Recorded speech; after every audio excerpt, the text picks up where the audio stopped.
Bom, então é importante que vocês definam essa central, né?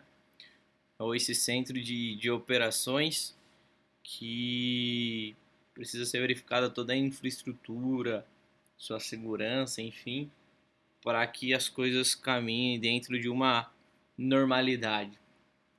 Bom, o quarto passo é a formação do gabinete de crise. Alguns autores utilizam, em vez de gabinete de crise, o comitê de crise. E esse comitê de crise, no QG, e que local que é o QG? O QG vai ser o quartel-general, né? Esse centro de operações de emergência, né? Ali do QG é o local, né? Que esse gabinete vai gerir a crise. Lembrando que é um time pequeno e que nós temos na nossa disciplina uma aula específica para falar só sobre a formação do comitê e do gabinete de crise, mas a grosso modo, aquilo que a gente tem falado, é relevante que a gente tenha alguém da área da comunicação, né? Um diretor de alto escalão da empresa, um porta-voz definido aí junto a esse comitê. A gente precisa do suporte do financeiro, do suporte jurídico e um profissional especializado da área afetada que vai guiar muitas vezes com as questões técnicas e normativas e assim por diante.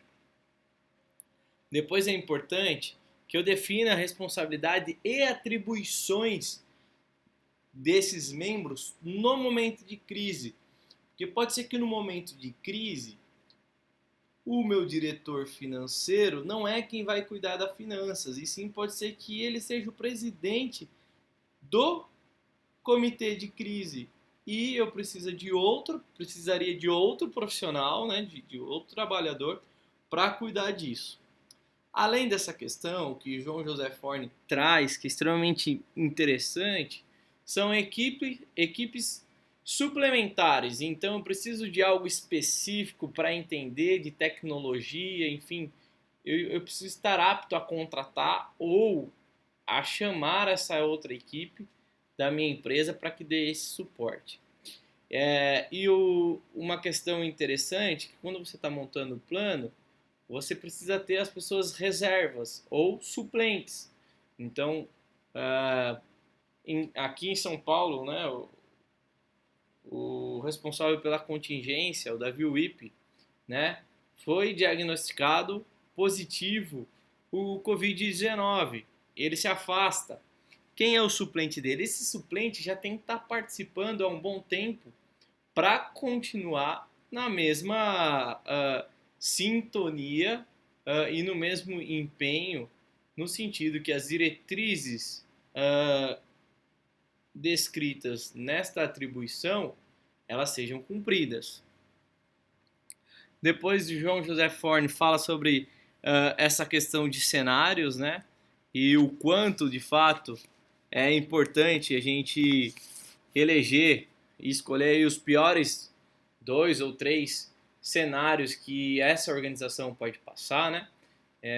Eu sei que tem um grupo que está fazendo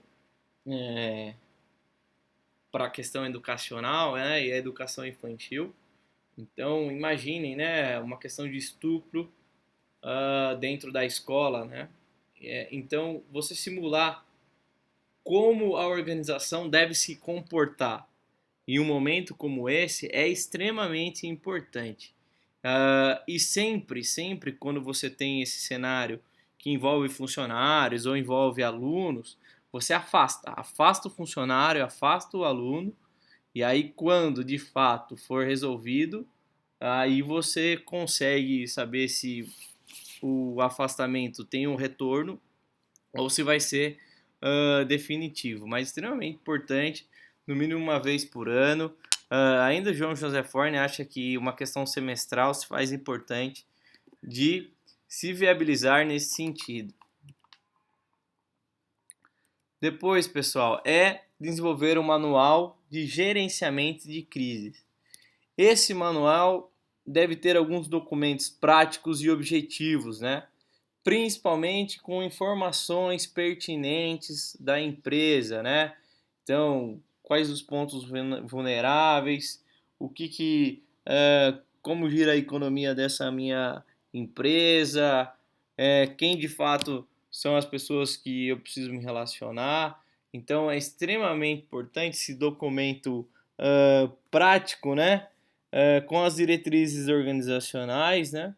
E informações pertinentes da minha organização que eu preciso, de uma maneira genérica e também específica, ter esses dados para melhor gerenciar a crise. Depois é fazer auditoria de vulnerabilidades, e ele também fala que anual ou de maneira semestral, né? Você pode contratar uma empresa especializada de consultoria ou assessoria, ou pode ter, né? Pode fazer esse levantamento interno mesmo, com a intenção de identificar as áreas com situações problemáticas, né? Essa auditoria ela precisa ser feita e após que ela for feita, ela vai inclusive balizar e mostrar e identificar as áreas que eu posso ter problema, e com isso eu já posso trabalhar com a prevenção de risco, que inclusive foi tema de aulas passadas em nossos encontros aqui.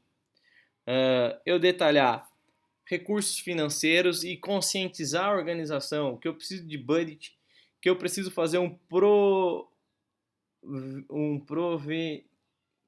que eu preciso, me fugiu a palavra agora aqui, que faz com o 13º, mas da mesma maneira como eu deixo contingenciado um valor para pagar o 13º todos os meses, eu teria que fazer isso para um eventual momento de crise, muito importante.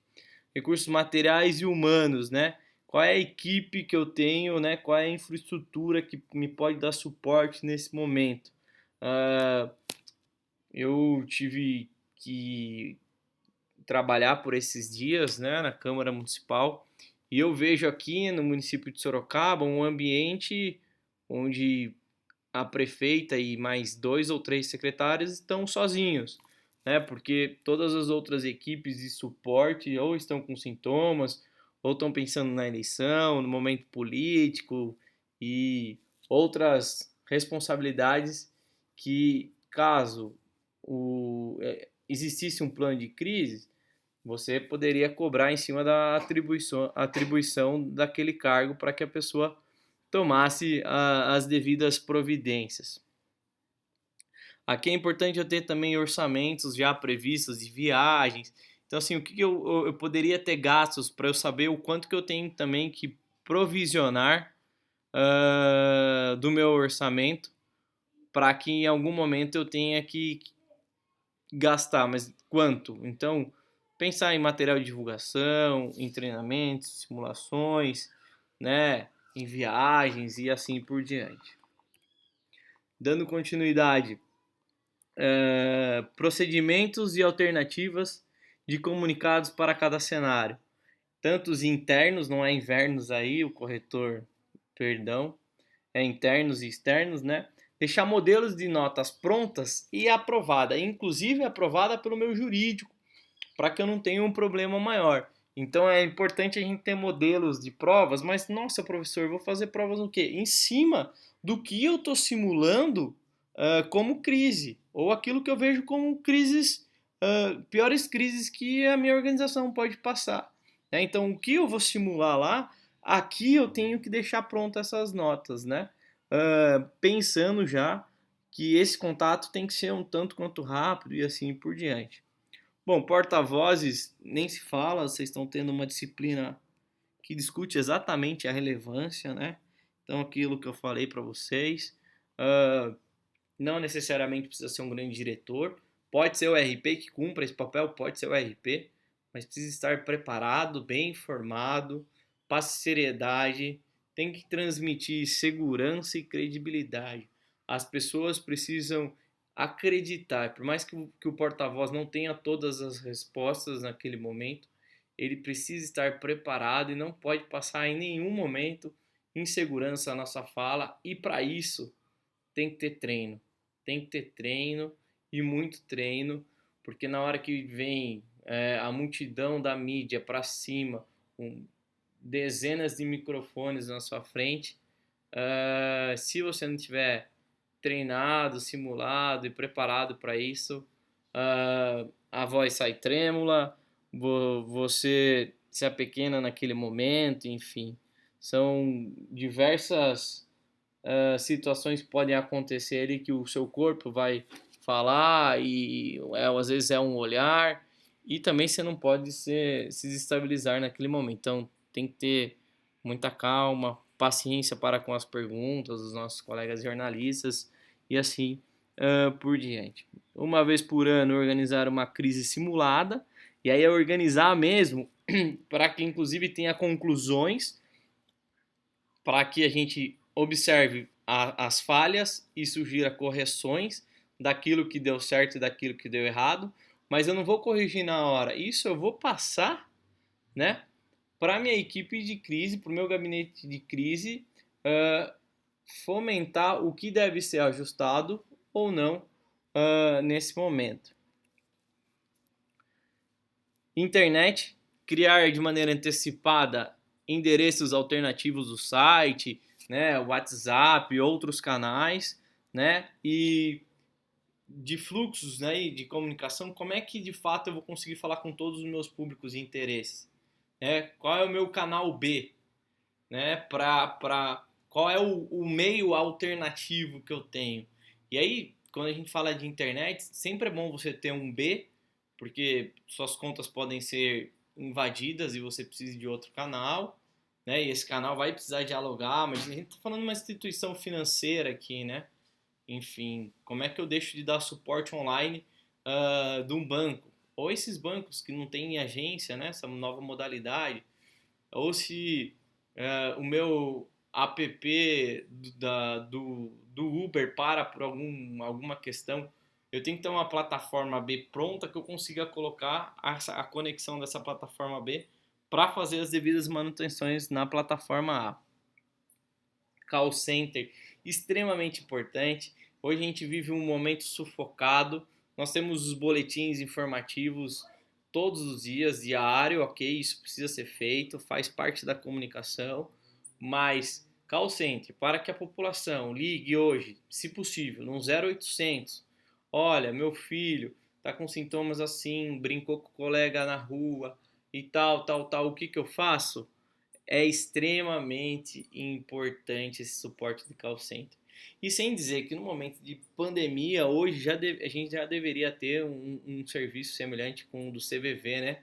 À disposição aí de alguns grupos, tanto, sei lá, idosos, alguma coisa nesse sentido, para que tivesse acesso de fato, né? E porque, olha, hoje eu tô bem down, e eu não sei vocês, mas tem dia que bate como se fosse uma depressão, uma agonia pesadíssima de tudo isso que a gente está vivendo.